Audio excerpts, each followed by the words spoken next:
সবাই কেমন আছো? আশা করি খুব ভালো আছো। আজ তোমাদের জন্য আরেকটি নতুন ভিডিও নিয়ে চলে এসেছি। আজকে আমরা খুবই গুরুত্বপূর্ণ প্রশ্নের উত্তর আলোচনা করব এই ভিডিওর মাধ্যমে। তো ভিডিওটা মিস করো না, সম্পূর্ণ দেখে নিয়ে যাবে, আমার এই রিকোয়েস্টে রইল। তো চলো ক্লাসটা শুরু করা যাক। ইনসুলিন খরিত হয় অগ্নাশয় থেকে। পরের প্রশ্ন, মানবদেহের ভারসাম্য নিয়ন্ত্রণকারী অংশটি হলো লঘু মস্তিষ্ক। পরের প্রশ্ন, মানুষের করোটি স্নায়ুর সংখ্যা হলো 12 জোড়া।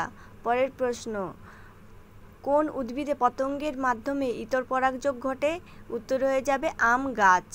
পরের প্রশ্ন, একটি মাতৃকোষ থেকে 4টি অপত্য কোষ সৃষ্টি হয় মিয়োসিস কোষ বিভাজনে। পরের প্রশ্ন, বংশগতির জনক বলা হয়? উত্তর হয়ে যাবে মেন্ডেলকে বংশগতির জনক বলা হয়।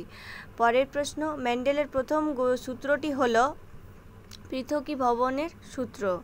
পরের প্রশ্ন, সবুজ বর্ণাঢ্যতাকে কি বলা হয়? উত্তর হবে ডিউটেরানোপিয়া বলা হয়। পরের প্রশ্ন, যোগ্যতমের উদ্বর্তন কথাটির সমর্থক কে? উত্তর হয়ে যাবে মেন্ডেল। পরের প্রশ্ন, একটি জোরোফাইট উদ্ভিদের নাম লেখো। উত্তরটা হয়ে যাবে ক্যাকটাস। আজকের ক্লাস এখানেই শেষ করলাম। দেখা হচ্ছে নেক্সট ভিডিওতে। Thank you for watching.